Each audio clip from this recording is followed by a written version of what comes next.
तो जय हिंद प्यारे साथियों। स्वागत है आपके अपने चैनल सोनू सर क्लासेज में। तो चलिए आज हम मैथ में पढ़ेंगे समय चाल और दूरी। तो समय चाल दूरी में आज हमें पढ़ना है रेल संबंधित जानकारी यानी कि ट्रेन संबंधित जानकारी, जो काफी इम्पोर्टेंट रहता है।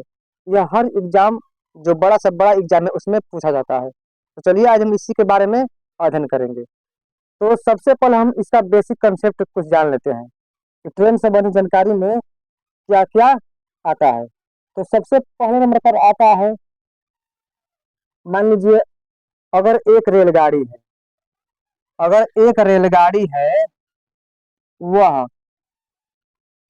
एक सीधे पुल को पार करेगा तो कितने समय में पार कर सकता है, जबकि उसकी लंबाई दिया है 1200 मीटर और इसका जो चाल है 40 किलोमीटर प्रति घंटा दिया है। चाल और लंबाई दिया है। तो अगर यहाँ पर आपसे पूछा जाएगा कि कितने सेकेंड में पार करेगी या कितने मिनट में पार करेगी, तो आप क्या कीजिएगा। तो अगर सेकेंड में पूछा जाएगा तो आप क्या कीजिएगा, सेकेंड के लिए, सेकेंड के लिए हम क्या करेंगे तो 5/18 से हम उसमें भाग करेंगे। इसमें तो चाल में, इसके चाल में करेंगे हम। अगर मिनट में पूछा जाए तो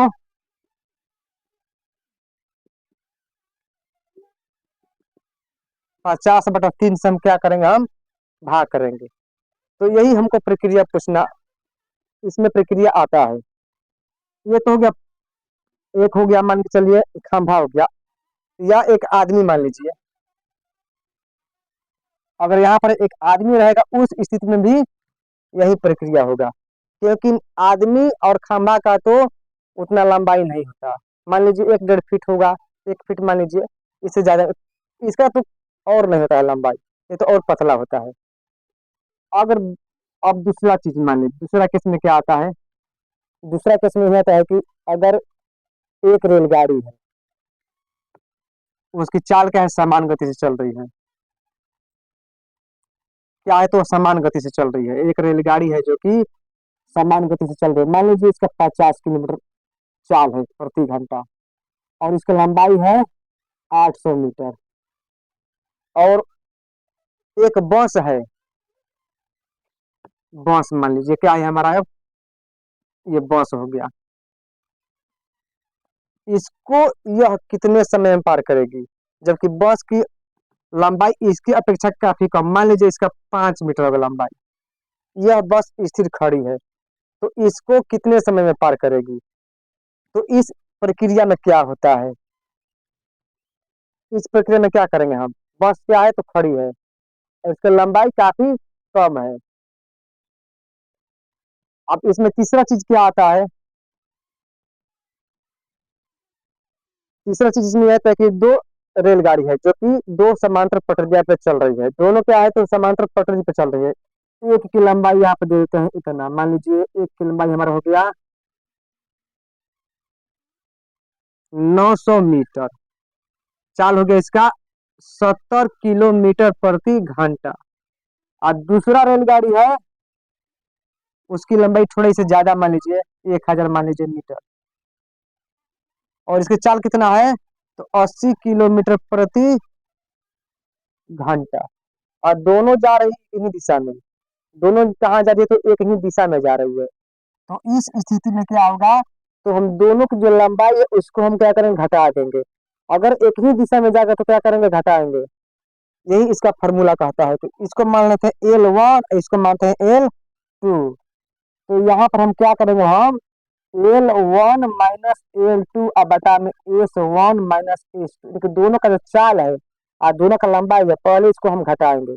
उसके बाद जो हमारा आएगा उसके बाद हम समय, हमारा जो पूछेगा सेकेंड में पूछेगा तो इसका उपयोग करेंगे, अगर मिनट में पूछेगा तो इसका उपयोग करेंगे। तो ये हमारा तीसरा हो गया कारण। चौथा कारण क्या पूछता है, दो रेलगाड़ी, दो रेलगाड़ी, ये रेलगाड़ी हो, दो रेलगाड़ी हो, एक की लंबाई रख लेते हैं इसमें 1200 मीटर, एक दूसरी की लंबाई 800 मीटर। इसका चाल है 40 किलोमीटर प्रति घंटा। इसका चाल है 60 किलोमीटर प्रति घंटा।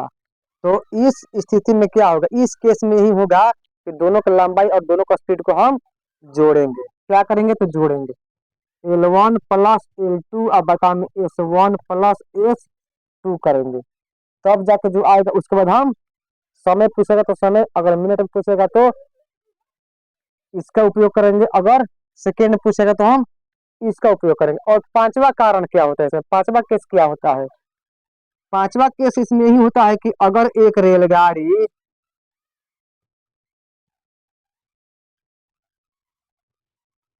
एक प्लेटफार्म को, ये मान लीजिए क्या है, ये क्या है, तो एक प्लेटफार्म है। इसका लंबाई जो है 1000 मीटर है। इस रेलगाड़ी की लंबाई कितना है, 1200 मीटर है। इसका कितना है, तो 1200 है, इसका कितना है, 1000 है। और रेलगाड़ी चल रही है 40 किलोमीटर प्रति घंटे की चाल से। अब आपको बताना है कि वह प्लेटफार्म को कितने समय में पार करेगी। तो प्लेटफार्म जो कि स्थिर है, और रेलगाड़ी की लंबाई और चाल भी दोनों है इसमें।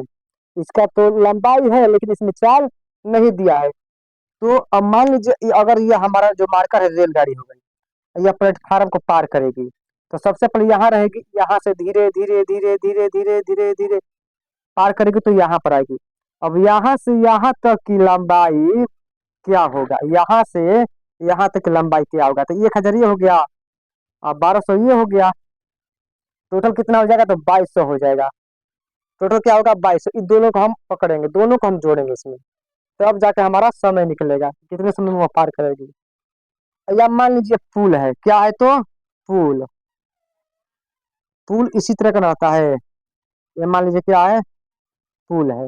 इस पुल को, पुल की लंबाई मान लीजिए 1000, जो कि जितना इसका है, मान लीजिए पुल का भी लंबाई उतना ही है। तो इस स्थिति में भी क्या किया जाएगा, इस स्थिति में भी दोनों की लंबाई को जोड़ा जाएगा, क्योंकि पुल को पार जब वो रेलगाड़ी करेगी, तो जब मान लीजिए रेलगाड़ी जब यहाँ से चलेगी, तो अंतिम छोर जब यहाँ तक जाएगा, और यहाँ से यहाँ तक की दूरी इसमें देखा जाएगा कि कितना हो रहा है। तो पहले से इसमें इसका लंबाई तो 1000 है और 1200 है रेलगाड़ी का लंबाई, दोनों का क्या करेंगे, हम जोड़ देंगे तो 2200 टोटल हो जाएगा। तो इसी प्रकार हम निकालेंगे। अब इसी पर आधारित अगर आपको प्रश्न दिया जाएगा तो आपको आसानी से आप बना सकते हैं। तो मित्रों, आप लोग यह वीडियो कैसा लगा आप लोग कमेंट में बताइएगा। अगर आप लोग नए होंगे तो हमारे चैनल को सब्सक्राइब कर दीजिएगा और ज़्यादा से ज़्यादा शेयर कीजिएगा। हम आशा करते हैं कि आप लोग यह वीडियो काफ़ी अच्छा लगा होगा। अब फिर से अगर हम इसी प्रकार के वीडियो लेकर आएंगे तो आपको हम रेल संबंधित कुछ प्रश्न लेकर आएंगे। तब तक के लिए जय हिंद।